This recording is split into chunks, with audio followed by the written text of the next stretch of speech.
നമസ്കാരം. മലയാളി വാർത്ത പ്ലസിലേക്ക് സ്വാഗതം. ഹോർമോസ് കടലിടുക്ക് അവിടെ അടഞ്ഞു തന്നെ കിടന്നോട്ടെ, നമുക്ക് യുദ്ധം അവസാനിപ്പിക്കാം എന്ന് ട്രംപ് ഒരു കാര്യം പറഞ്ഞിട്ടുണ്ടെങ്കിൽ അതിന് പിന്നിൽ മറ്റെന്തെങ്കിലും ഉണ്ടാകുമെന്ന് പലരും പറഞ്ഞിരുന്നു.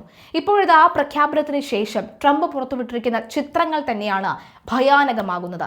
ഇറാന്റെ അസ്ഥിവാരം വരെ തോണ്ടുന്നതിന് തുല്യമായിട്ടുള്ള ഉഗ്രസ്ഫോടനം, ഇറാന്റെ ഇസ്ഫഹാനിലെ ഊർജ്ജ കേന്ദ്രത്തിന് നേരെ അമേരിക്കയുടെ കടുത്ത ആക്രമണം, ബങ്കർ ബസ്റ്റർ ബോംബറുകൾ അമേരിക്ക പ്രയോഗിച്ചതായാണ് റിപ്പോർട്ട്. ഇസ്ഫഹാനിൽ ഉഗ്രസ്ഫോടനത്തിൽ തീയാളി കത്തിയതിന്റെ ദൃശ്യങ്ങൾ US പ്രസിഡന്റ് ട്രംപ് തന്നെ ട്രൂത്ത് സോഷ്യലിലൂടെ പുറത്തുവിട്ടിരിക്കുകയാണ്.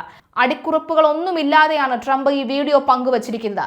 2.3 മില്യൺ ജനങ്ങളാണ് ഇസ്ഫഹാനിൽ ഉള്ളത്. ഇതിന് ആണവ കേന്ദ്രത്തിന് പുറമെ ബദർ സൈനിക താവളവും ഇവിടെയാണ് സ്ഥിതി ചെയ്യുന്നത്. ഒരു ബങ്കർ ബസ്റ്റർ ബോംബിന് ഏകദേശം 2000 പൗണ്ട് ഭാരം വരും.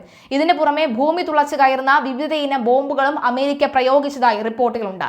ഇറാന്റെ സമ്പുഷ്ടീകരിച്ച യുറേനിയം ഇസ്ഫഹാനിലെ കേന്ദ്രത്തിൽ സൂക്ഷിച്ചിരിക്കുന്നുവെന്നാണ് കരുതുന്നത്.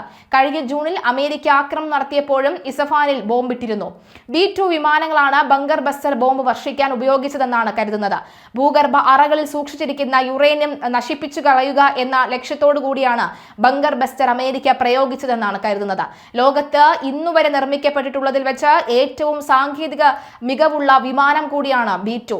ചിറകുകളുടെ രൂപകൽപ്പനയും റഡാറുകളുടെ കണ്ണുവെട്ടിക്കാനുമുള്ള ശേഷിയും B-2 വിമാനങ്ങൾക്കുണ്ട്. 2 പൈലറ്റുമാരാകും B-2 വിമാനത്തിൽ ഉണ്ടാവുക.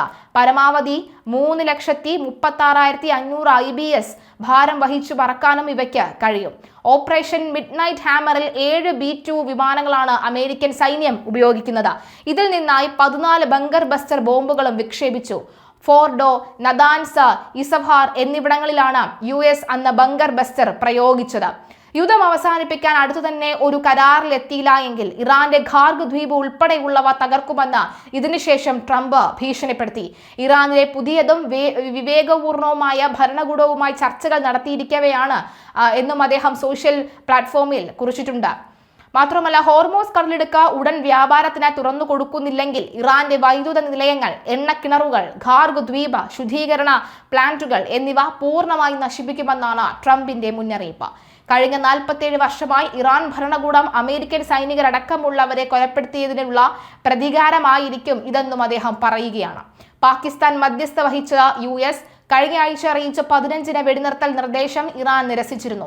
ഹോർമോസ് കടലിടുക്ക് തുറക്കുക, ആണവ പദ്ധതികൾക്ക് നിയന്ത്രണം ഏർപ്പെടുത്തുക എന്നിവയായിരുന്നു പ്രധാന നിർദ്ദേശങ്ങൾ. എന്നാൽ ഇറാന് പകരം ചില ബദൽ നിർദ്ദേശങ്ങളാണ് മുന്നോട്ട് വെച്ചത്. മേഖലയിലെ ഇറാന്റെ സഖ്യകക്ഷികളെ ആക്രമിക്കുന്നത് ഇസ്രയേൽ നിർത്തണമെന്നും യുദ്ധത്തിലുണ്ടായ നാശനഷ്ടങ്ങൾ നഷ്ടപരിഹാരം ചെയ്യണമെന്നും പശ്ചിമേഷ്യയിലെ US സൈനിക താവളങ്ങൾ നീക്കം ചെയ്യണമെന്നുമാണ് ഇറാന്റെ പ്രധാന ആവശ്യങ്ങൾ. അതിനിടെ US-ഉം ഇറാനും തമ്മിൽ ചർച്ചകൾ നടത്തുന്നുവെന്ന ട്രംപിന്റെ വാദങ്ങളെ ഇറാൻ നിഷേധിച്ചു. നയതന്ത്രത്തിന്റെ ഭാഷ സംസാരിക്കുമ്പോൾ തന്നെ US രഹസ്യമായ കരയുദ്ധത്തിന് പദ്ധതിയിടുകയാണ് എന്ന് ഇറാൻ ആരോപിച്ചു.